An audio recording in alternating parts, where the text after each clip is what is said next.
খবরটি নিবেদনে care Concern hospital. আপনার সুস্থতা কামনায় Care Concern Hospital, Shrirampur, Hooghly. Pak রেঞ্জার্সের হাতে আটক হওয়ার পর ভালো করে ঘুমোতে দেওয়া হয়নি বিএসএফ জওয়ান পূর্ণম সাউকে। নানা প্রশ্ন জর্জরিত করা হয়েছে। পূর্ণম ভারতের কাছে বিএসএফ জওয়ান হলেও পাকিস্তানের কাছে ছিল গুপ্তচর। বুধবার পাক সেনার হাত থেকে মুক্তি নেওয়ার পর রাত 9টা নাগাদ রিশার বাড়িতে স্ত্রী রজনীকে ফোন করে এমনটাই জানান পূর্ণম। রজনী বলেন, সামনাসামনি কথা হলে আরো বেশি কিছু জানা যাবে। যদিও পূর্ণম এখনই বাড়ি ফিরতে পারবেন না। সম্ভবত আগামী সপ্তাহে স্বামীর সঙ্গে দেখা করতে যেতে পারেন রজনী। পাকিস্তান তরফ থেকে নিশ্চয়ই একটা, উনি তো একটা ফৌজি আমাদের ইন্ডিয়ার জন্য, কিন্তু ওদের জন্য তো জাসুসি উনি। তো অনেকগুলো ওইটাই বলছিলেন, বহুত মেন্টালি হ্যারাস কর রা থা, ইয়ে পুছ রা, ও পুছ রা। বলছি তো মেন্টালি একটু ওনার হ্যারাস হয়েছেন উনি, মানে খুবই ওনাকে মানে এই সব টর্চার করেছে। ভাবুন, ঘুমাতে দিচ্ছে না, মানে তারপরে একটা মানুষ 23 দিন একটা মানুষ আমাদের কান্ট্রিতে নেই, অন্য কান্ট্রিতে চলে গেছেন দেশে। ও তারপরে পাকিস্তান, যেখান থেকে আমাদের যুদ্ধ চলছে।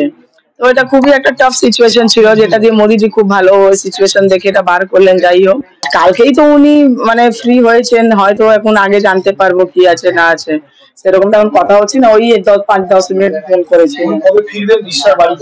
না, উনি এখন বলছেন কি अभी तो नहीं आता, অনেক ফটোকল আছে, বাকি আছে, তারপর কি কি আছে সব ওইগুলো করতে করতে নিয়ার অ্যাবাউট 20-25 দিন লাগবে। না, ওনারা বলেছেন যদি দরকার হয় তাহলে ডাকবে, তাহলে এই সপ্তাহে যেতে হবে। আমার শরীর প্রচন্ড খারাপ আছে, তো দেখি নেক্সট উইক যদি যেতে পারি। রজনী বলেন, সবাই আমাদের সমর্থন করেছে। এই যুদ্ধ আমার একার ছিল না। দেশের যা অবস্থা তৈরি হয়েছিল, যেখানে ভারত পাকিস্তানের মধ্যে সংঘর্ষ চলেছে, সে সময় আমার স্বামী পাকিস্তানে বন্দী। সবাই মিলেই প্রার্থনা করেছে যাতে আমার স্বামী সুস্থভাবে বাড়ি ফিরে আসতে পারে। বাড়িতে ফিরলেই তার জন্য খুব বড় করে একটা ওয়েলকাম পার্টি রাখবো। খুবই ভালো লাগছে, এখন সবাই আমাদেরকে সাপোর্ট করলো। এই মানে এটা যুদ্ধ আমার একার ছিল না, পুরো দেশের ছিল, সবাই লোকজনের ছিল, সবাই একটা টেনশনে ভাবছিল কি করে ওনাকে আনা যাবে। তারপরে দেশের যা সিচুয়েশন ছিল, পাকিস্তান আর ইন্ডিয়ার মধ্যে যুদ্ধ লেগে গেছে, আর ওই এরিয়াতে আমার হাজবেন্ড, মানে একটা খুব বড় ব্যাপার হয়ে গেছিল জিনিসটা। এখন খুবই ভালো লাগছে, সবাই আমাকে কংগ্রাচুলেশন, ধন্যবাদ দিতে আসছে। সবাইকে ধন্যবাদ, সবাই আমার হাজবেন্ডের জন্য এতটা ফাইট করলো। ইভেন আমি তো অত লড়তে পারিনি যতটা আপনারও মিডিয়ারা খুব সাপোর্ট করেছেন, কন্টিনিউ রোজ আসা, রোজ রিপোর্ট নেওয়া, তো আপনাদেরও ধন্যবাদ। আর একটু দেরি করলে আসলেও চলবে, ঠিক আছে। ওইখানে সুস্থ থাকুন, ভালো থাকুন, আর খুব তাড়াতাড়ি চেষ্টা আছে যদি ভালো করে চলে আসুন। এখানে একটা মোস্ট গ্র্যান্ড পার্টি হবে, একটা ওয়েলকাম হবে ওনার। আপনি কি দেখা এদিকে গতকাল মুখ্যমন্ত্রী ফোন করে রজনীর সঙ্গে শুভেচ্ছা বিনিময় করেছিলেন। এদিন তার বাড়িতে গিয়েছিলেন চাপদানি তৃণমূল বিধায়ক অরিন্দম গোয়েন, রিশার পুরপ্রধান বিজয় সাগর মিশ্ররা। রাতে তার বাড়িতে যান রাজ্যের বিরোধী দলনেতা শুভেন্দু অধিকারীও। আজ জেলা সিপিআইএম নেতৃত্ব পূর্ণমের বাড়িতে যান। ছিলেন জেলা সম্পাদক দেবব্রত ঘোষ, তীর্থঙ্কর রায়, মিঠুন চক্রবর্তী প্রমুখ। জওয়ানের স্ত্রী রজনী ও মা দেবন্তী দেবীর সঙ্গে কথা বলেন তারা। ফুলের তোড়া ও মিষ্টি তুলে দেন। দেবব্রত ঘোষ বলেন, এরকম সৈনিকের জন্য আমাদের গর্ব হয়। এদিকে পূর্ণমকে ফেরানো নিয়ে তৃণমূল মুখ্যমন্ত্রীর এবং বিজেপি প্রধানমন্ত্রীর ভূমিকা দেখতে পাচ্ছে। এ বিষয়ে দেবব্রত বলেন, পূর্ণমের বিষয়টি কূটনৈতিক স্তরে ছিল, যেখানে সব থেকে বড় ভূমিকা ছিল সেনাবাহিনীর। কোনো রাজনৈতিক দল সেখানে ফ্যাক্টর নয়। প্রথম দাবিটাই হচ্ছে এইটা, সন্ত্রাসবাদের বিরুদ্ধে লড়াইতে থামিয়ে রাখলে হবে না, তাকে নির্মূল করতে হবে। এই সমস্ত রাজনীতি করে কী লাভ? একজন মানুষ তিনি ফিরে এসছেন, এটাই আমাদের সবচেয়ে বড় কথা।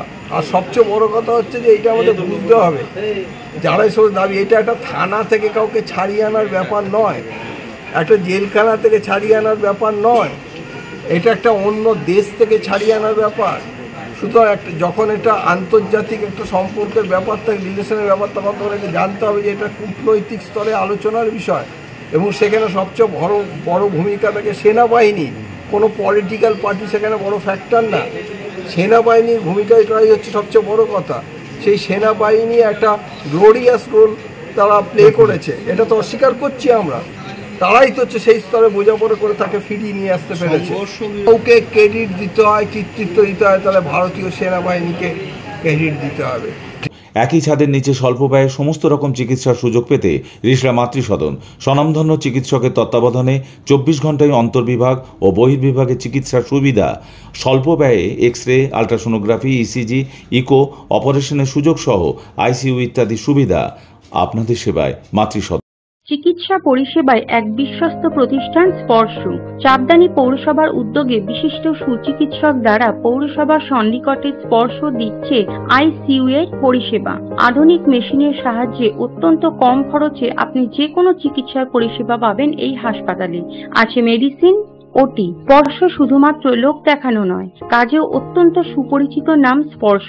এই হাসপাতাল আপনার বা আপনাদের জন্য তৈরি করেছে চাপদানি পৌরসভা।